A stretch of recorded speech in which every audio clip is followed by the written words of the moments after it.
എല്ലാവർക്കും കേരള PSC ട്രെൻഡ്സിലേക്ക് വീണ്ടും സ്വാഗതം. ഇന്ന് നമ്മൾ ചർച്ച ചെയ്തുകൊണ്ടിരിക്കുന്ന ടോപ്പിക് എന്ന് പറയുന്നത് ഇന്ത്യ ഭൂമിശാസ്ത്രം മൊഡ്യൂൾ പ്രകാരമുള്ള SCERT ചാപ്റ്ററാണ്. അതിലെ പോൾ ക്വസ്റ്റ്യൻസാണ് നമ്മൾ ചർച്ച ചെയ്തുകൊണ്ടിരിക്കുന്നത്. നമ്മൾ ടെലിഗ്രാം ചാനലിൽ വരുന്ന പോൾ ക്വസ്റ്റ്യൻസാണ് നമ്മൾ വീഡിയോ ആയിട്ട് ചർച്ച ചെയ്തുകൊണ്ടിരിക്കുന്നത്.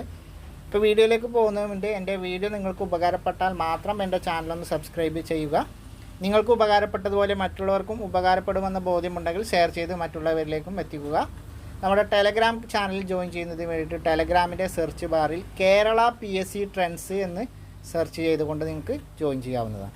കൂടുതൽ പറഞ്ഞ് ദീർഘിപ്പിക്കുന്നില്ല, നേരെ നമ്മുടെ വീഡിയോയിലേക്ക് പോവാം.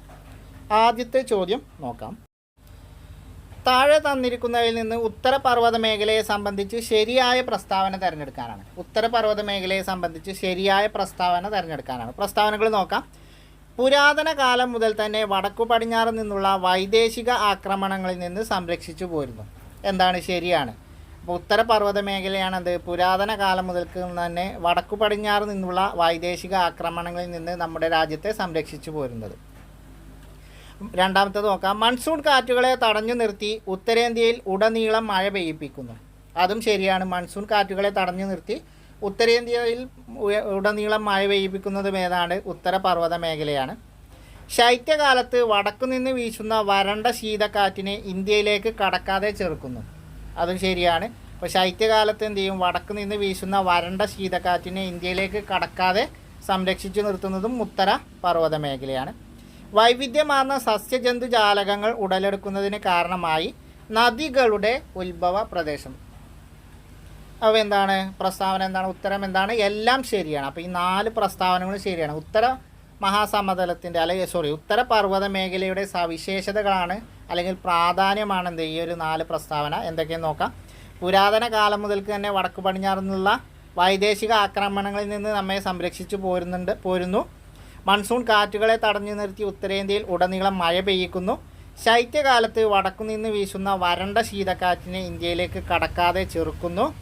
വൈവിധ്യമാർന്ന സസ്യജന്തുജാലകങ്ങൾ ഉടലെടുക്കുന്നതിന് കാരണമായി. അതുപോലെ നദികളുടെ ഉത്ഭവ പ്രദേശം നമുക്കറിയാം. ഹിമാലയൻ നദികൾ സിന്ധു, ഗംഗ, ബ്രഹ്മപുത്ര തുടങ്ങിയ നദികളുടെ ഉത്ഭവ പ്രദേശം കൂടിയാണെന്ത് ഉത്തരപർവ്വത മേഖല എന്ന് പറയുന്നത്. ബംഗ്ലാദേശിൽ ജമുന എന്നും ടിബറ്റിലും ചൈനയിലും സാങ്പോ എന്നും അറിയപ്പെടുന്ന നദി ഏതാണ്? ഇപ്പോൾ ബംഗ്ലാദേശിൽ ജമുന എന്നും ടിബറ്റിലും ചൈനയിലും സാങ്പോ എന്നും അറിയപ്പെടുന്ന നദി ഏതാണ്?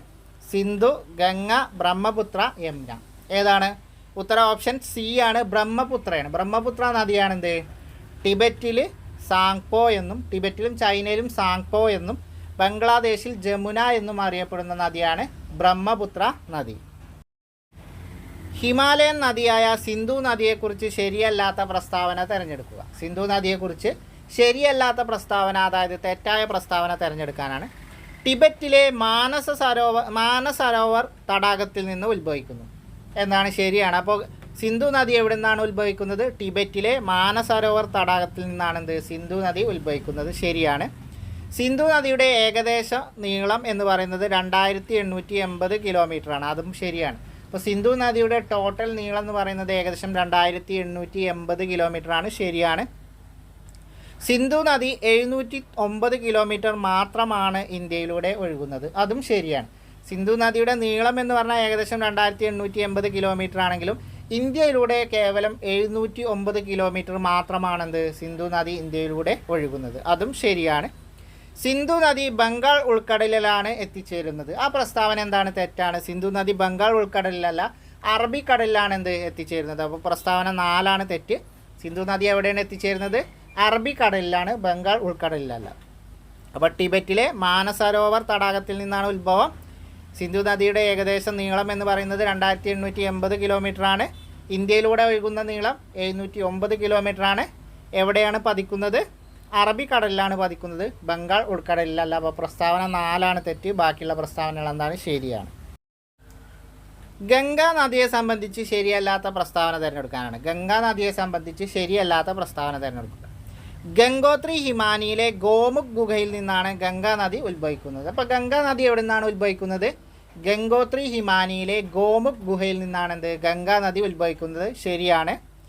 ഗംഗാ നദിയുടെ നീളം ഏകദേശം 2500 കിലോമീറ്ററാണ്. അതും എന്താണ്? ശരിയാണ്. ഗംഗാ നദിയുടെ നീളം എത്രയാണ്? ഏകദേശം 2500 കിലോമീറ്ററാണ്. ശരിയാണ്. ഗംഗാ നദി അറബിക്കടലിൽ എത്തിച്ചേരുന്നു. അതും ശരിയാണ്. അപ്പോൾ ഗംഗാ നദി പതിക്കുന്നത് എവിടെയാണ്? അറബിക്കടലിലാണ്. സിന്ധുവും ഗംഗയും പതിക്കുന്നത് എവിടെയാണ്? അറബിക്കടലിലാണ്. രവി, സത്ലജ് എന്നിവ ഗംഗാ നദിയുടെ പോഷക നദികളാണ്. ആ പ്രസ്താവന തെറ്റാണ്. രവി, സത്ലജ്, ചെനാബ്, ബിയാസ്, ചലം ഒക്കെ എന്താണ്? സിന്ധു നദിയുടെ പോഷക നദികളാണ്, അല്ലാതെ ഗംഗയുടേതല്ല. ഗംഗയുടെ പോഷക നദികൾ യമുനയാണ് പ്രധാനപ്പെട്ട ഒരു പോഷക നദി. ഇപ്പോൾ രവി, സത്ലജ് എന്നിവ ഗംഗാ നദിയുടെ അല്ല, സിന്ധു നദിയുടെ പോഷക നദികളാണ്. ഇപ്പോൾ നാലാമത്തെ പ്രസ്താവനയാണ് എന്ത്? ഇതിൽ തെറ്റായ പ്രസ്താവന. ഗംഗാ നദി എവിടെ നിന്നാണ് ഉത്ഭവിക്കുന്നത്? ഗംഗോത്രി ഹിമാനിയിലെ ഗോമുഖ് ഗുഹയിൽ നിന്ന് ഉത്ഭവിക്കുന്നു. 2500 ആണെന്ത് അതിൻ്റെ ഏകദേശം നീളം. അറബിക്കടലിൽ പതിക്കുന്നു. പ്രധാന പോഷക നദികൾ എന്താണ്? ചലം, രവി, ബ്യാസ്, സത്ലജ്, ചിനാബ് എന്നിവയൊക്കെ എന്താണ്? സിന്ധു നദിയുടെ പോഷക നദികളാണ്. ഗംഗാ നദിയുടെ പോഷക നദി പ്രധാനപ്പെട്ടത് ഏതാണ്? യമുനയാണ്. അപ്പോൾ പ്രസ്താവന 4 ആണെന്ത്? തെറ്റ്. ബ്രഹ്മപുത്ര നദിയെ സംബന്ധിച്ച് ശരിയല്ലാത്ത പ്രസ്താവന തിരഞ്ഞെടുക്കാനാണ്. ബ്രഹ്മപുത്ര നദിയെ സംബന്ധിച്ച് ശരിയല്ലാത്ത പ്രസ്താവന, അതായത് തെറ്റായ പ്രസ്താവന തിരഞ്ഞെടുക്കാനാണ്. ടിബറ്റിലെ ചമായുങ് തൂങ് ഹിമാനിയിൽ നിന്നാണ് ബ്രഹ്മപുത്ര നദി ഉത്ഭവിക്കുന്നത്. ശരിയാണ്. അപ്പോൾ ബ്രഹ്മപുത്ര നദിയുടെ ഉത്ഭവസ്ഥാനം എവിടെയാണ്? ടിബറ്റിലെ ചമയുങ് തൂങ് ഹിമാനിയിൽ നിന്നാണ്. എവിടെ നിന്നാണ്? ടിബറ്റിലെ ചമയുങ് തൂങ് ഹിമാനിയിൽ നിന്നാണ് ബ്രഹ്മപുത്ര നദി ഉത്ഭവിക്കുന്നത്. ബ്രഹ്മപുത്ര നദിയുടെ ഏകദേശ നീളം 2900 കിലോമീറ്ററാണ്. ശരിയാണ്. ബ്രഹ്മപുത്ര നദിയുടെ ഏകദേശ നീളം എന്ന് പറയുന്നത് 2900 കിലോമീറ്ററാണ്.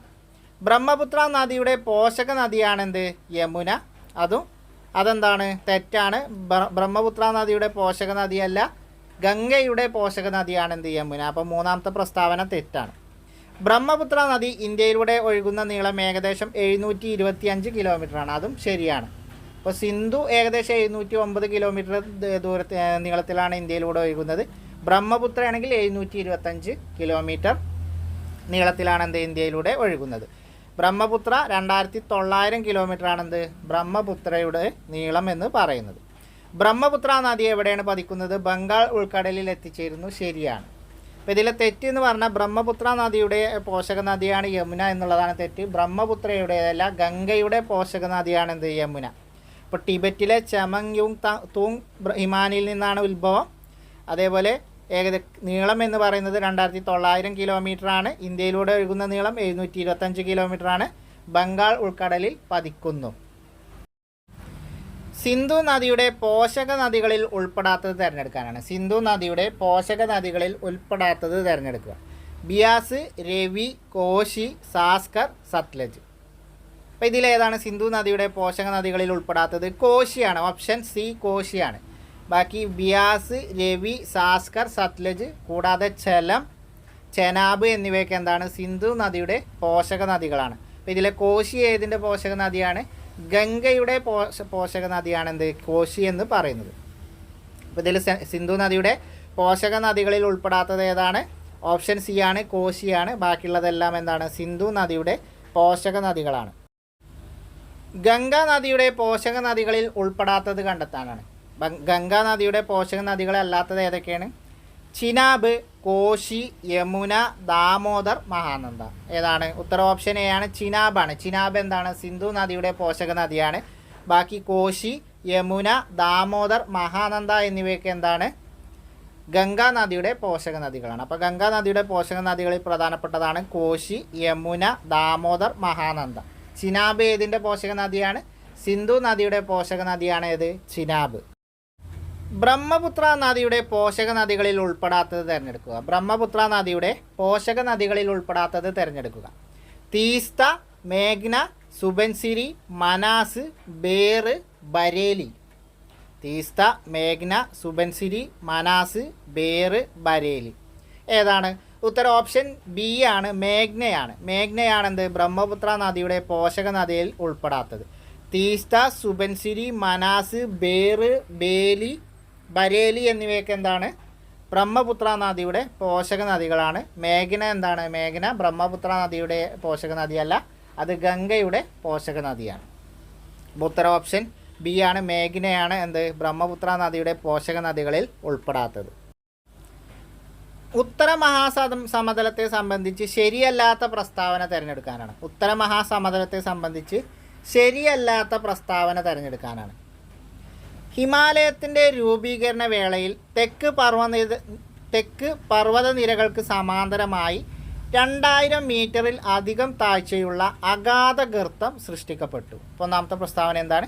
ഹിമാലയത്തിൻ്റെ രൂപീകരണ വേളയിൽ തെക്ക് പർവ്വതനിരകൾക്ക് സമാന്തരമായി 2000 മീറ്ററിൽ അധികം താഴ്ചയുള്ള അഗാധമായൊരു ഗർത്തം സൃഷ്ടിക്കപ്പെട്ടു. ശരിയാണ്. നമ്മൾ പറഞ്ഞു തേജി സമുദ്രം ഉയർന്നു മടങ്ങിയാണ് മടക്ക് പർവ്വതമായ ഹിമാലയൻ രൂപപ്പെട്ടത് എന്ന് നമ്മൾ പറഞ്ഞതാണ്. ഹിമവാന്റെ ജനനം എന്നുള്ള എസ്യാറ്റിലെ ആ കോളത്തിൽ നമ്മൾ പറഞ്ഞതാണ്. അപ്പോൾ എന്താണ് അതിൻ്റെ ഫലമായിട്ട് എന്ത് ചെയ്തു? ഹിമാലയത്തിൻ്റെ തെക്ക് പർവ്വതനിരകൾക്ക് സമാന്തരമായിക്കൊണ്ട് ഒരു 2000 മീറ്റർ അധികം താഴ്ചയുള്ള അഗാധമായൊരു ഗർത്തം സൃഷ്ടിക്കപ്പെട്ടു. ആ പ്രസ്താവന ശരിയാണ്. ഹിമാലയത്തിൽ നിന്ന് ഒഴുകിയെത്തുന്ന നദികളുടെ അനേകായിരം വർഷങ്ങളായി തുടർന്നു വന്ന നിക്ഷേപണ പ്രക്രിയയുടെ ഫലമായി അതിവിശാലമായ സമതലം രൂപം കൊണ്ടു. ശരിയാണ്. ഏതാണ്ട് 7 ലക്ഷം ചതുരശ്ര കിലോമീറ്റർ വിസ്തൃതിയിലും മീറ്ററുകളോളം കനത്തിലും അവസാദങ്ങൾ നിക്ഷേപിക്കപ്പെട്ടുണ്ടായ ഈ സമതലമാണ് ലോകത്തിലെ തന്നെ ഏറ്റവും വിസ്തൃതമായ എക്കൽ സമതലം. അതും എന്താണ്? ശരിയാണ്. അപ്പോൾ ഇങ്ങനെ 2000 മീറ്റർ അധികം താഴ്ചയുള്ള അഗാധം ഗർത്തം സൃഷ്ടിക്കപ്പെട്ടു എന്ന് പറഞ്ഞു. ഇപ്പോൾ ഹിമാലയത്തിൽ നിന്ന് ഒഴുകിയെത്തുന്ന നദികളുടെ അനേകായിരം വർഷങ്ങളായി തുടർന്നു വന്ന നിക്ഷേപണ പ്രക്രിയയുടെ ഫലമായി എന്ത് ചെയ്തു? അതിവിശാലമായൊരു സമതലം രൂപം കൊണ്ടു. ഏതാണ്ട് 7 ലക്ഷം ചതുരശ്ര കിലോമീറ്റർ വിസ്തൃതിയുള്ള മീറ്ററുകളോളം കനത്തിലും അവസാദങ്ങൾ നിക്ഷേപിക്കപ്പെട്ടിട്ടുണ്ടായ ഈ സമതലാണെന്ത്? ലോകത്തിലെ തന്നെ ഏറ്റവും വിസ്തൃതമായ എക്കൽ സമതലം. ശരിയാണ്. വളരെയധികം ഫലഭൂയിഷ്ടിയുള്ള കറുത്ത മണ്ണാണ് ഈ സമതലത്തിൻ്റെ സവിശേഷത. ആ പ്രസ്താവന എന്താണ്? തെറ്റാണ്. വളരെയധികം ഫലഭൂയിഷ്ടിയുള്ള കറുത്ത മണ്ണല്ല, എക്കൽ മണ്ണാണെന്ത് ഈ ഒരു സമതലത്തിൻ്റെ സവിശേഷത. നമ്മൾ പറഞ്ഞു എക്കൽ നിക്ഷേപം ഏറ്റവും വിസ്തൃതമായ എക്കൽ സമതലാണെന്ന് പറഞ്ഞു. അപ്പോൾ എക്കൽ മണ്ണാണെന്ത് ഈ നദികൾ ഒഴുക്കിക്കൊണ്ടുവന്ന നിക്ഷേപണ പ്രക്രിയയിലൂടെ രൂപപ്പെട്ട സമതലത്തിൻ്റെ പ്രത്യേകത എന്താണ്? എക്കൽ നിക്ഷേപമാണ്. അവിടെ എക്കൽ മണ്ണാണ്. വളരെയധികം ഫലഭൂയിഷ്ടിയുള്ള മണ്ണാണ് എക്കൽ മണ്ണ്. അപ്പോൾ അതാണെന്ത് ഈ സമതലത്തിൻ്റെ പ്രത്യേകത. അപ്പോൾ പ്രസ്താവന തെറ്റാണ്. അതിൽ കറുത്ത മണ്ണ് എന്നാണ് തന്നിരിക്കുന്നത്, അത് തെറ്റാണ്. കറുത്ത മണ്ണല്ല, എക്കൽ മണ്ണാണെന്ത് ഈ സമതലത്തിൻ്റെ പ്രത്യേകത.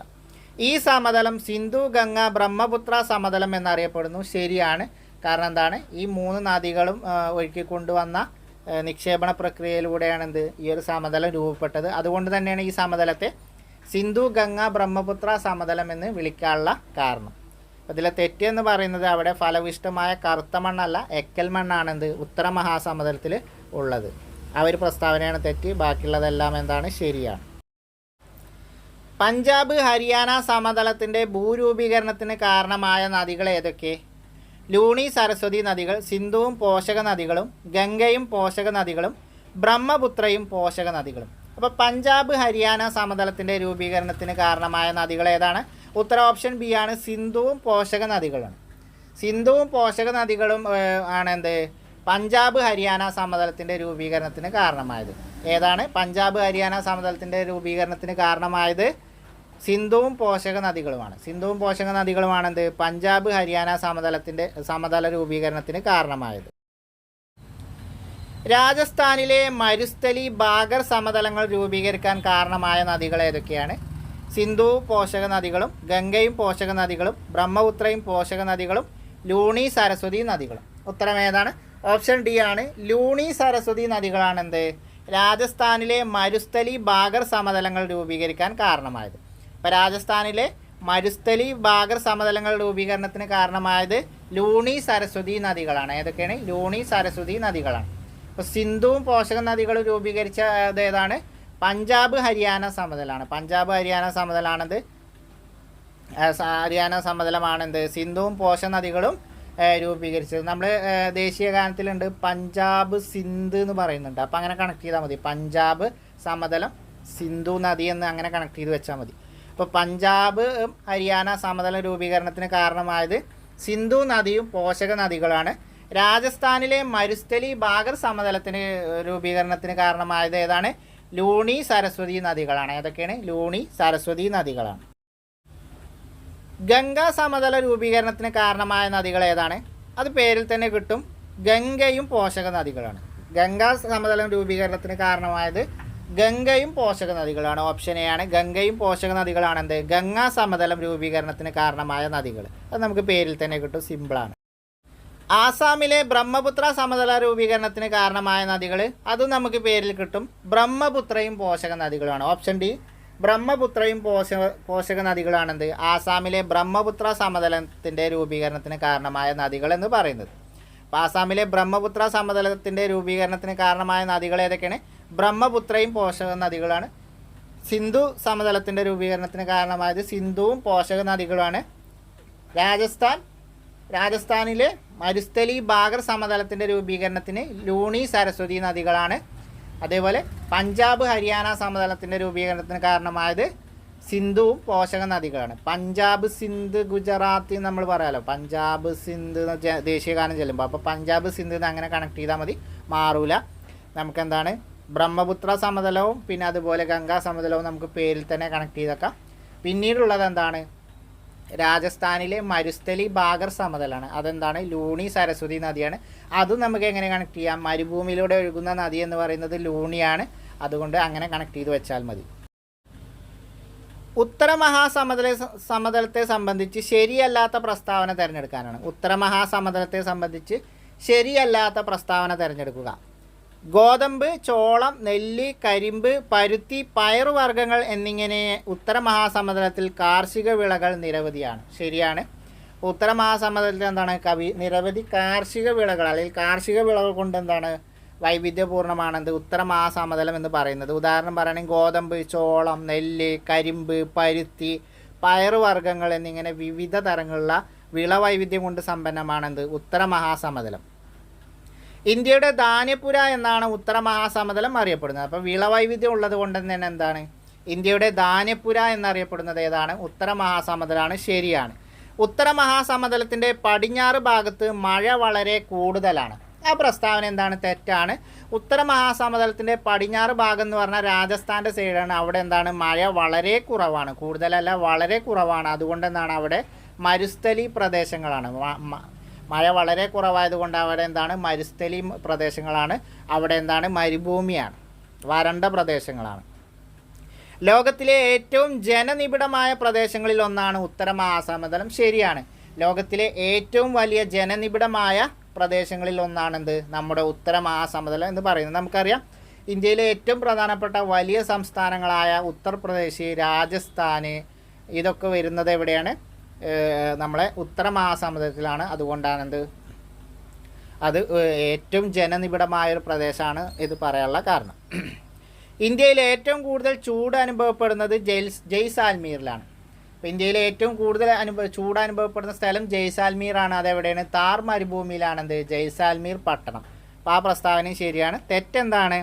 മൂന്നാമത്തെ പ്രസ്താവനയാണ്. ഉത്തര മഹാസമതലത്തിൻ്റെ പടിഞ്ഞാറ് ഭാഗത്ത് മഴ വളരെ കൂടുതലാണ് എന്നുള്ള പ്രസ്താവന തെറ്റാണ്.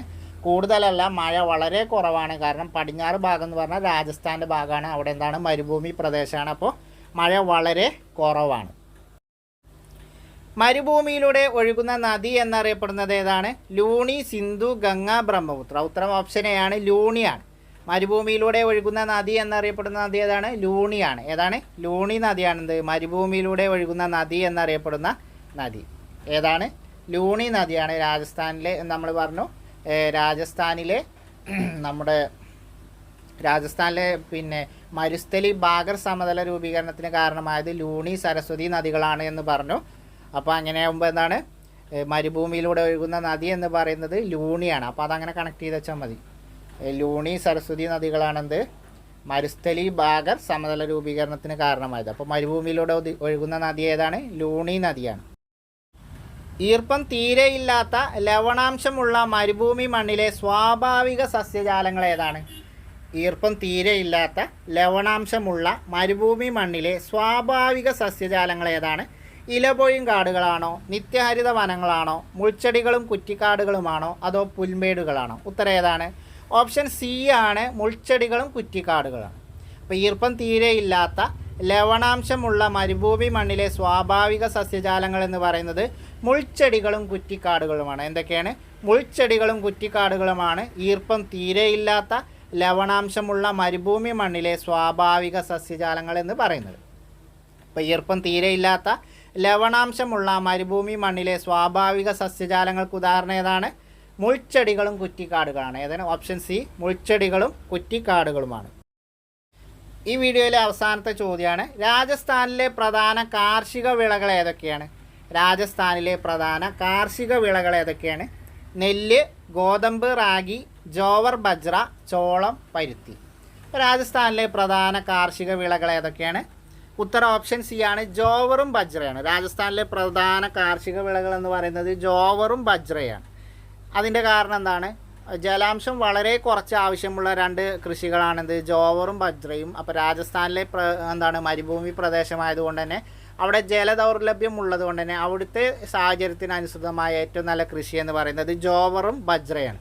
അപ്പോൾ ജലാംശം വളരെ കുറച്ച് ആവശ്യമുള്ള കൃഷിയാണ് ജോവറും ബജ്രയും. അപ്പോൾ ആ ജോവറും ബജ്രയാണ് രാജസ്ഥാനിലെ പ്രധാന കൃഷി എന്ന് പറയുന്നത്. രാജസ്ഥാനിലെ പ്രധാന കാർഷിക വിളകൾ എന്ന് പറയുന്നത് ഏതാണ്? ഓപ്ഷൻ സി ആണ്, ജോവറും ബജ്രയാണ്. ജോവറും ബജ്രയാണ് രാജസ്ഥാനിലെ പ്രധാന കാർഷിക വിളകൾ. അപ്പോൾ ഇത്രയാണ് നമുക്ക് ഇന്നത്തെ വീഡിയോയിൽ പഠിക്കാനുള്ളത്. ഏകദേശം 17 ചോദ്യങ്ങളാണ് നമ്മൾ പഠിച്ചത്. ഇത് കുറച്ച് വലിയ ചാപ്റ്റർ ആവുകൊണ്ടെന്നാണ് നമ്മൾ ടെലിഗ്രാം ചാനലിൽ 5 പേജ് വീതം പഠിക്കാൻ കൊടുത്തിട്ട് അതിനനുസരിച്ചുള്ള പോൾ ഇടുകയാണ്. അപ്പോൾ അതുകൊണ്ടാണ് ചോദ്യങ്ങൾ കുറച്ച് കുറയുന്നത്. കുറച്ച് വലിയ ചാപ്റ്ററാണ് ഇതും. ഇത് കഴിഞ്ഞ ശേഷം 8ാമത്തെ ചാപ്റ്റർ ഉണ്ട്, അതും വലിയ ചാപ്റ്ററാണ്. അപ്പോൾ കൂടുതൽ ചോദ്യങ്ങളുമായി അടുത്ത വീഡിയോയിൽ അടുത്ത ദിവസം കാണാം. അതുവരെ എല്ലാവർക്കും ഒരിക്കൽ കൂടി താങ്ക് യു.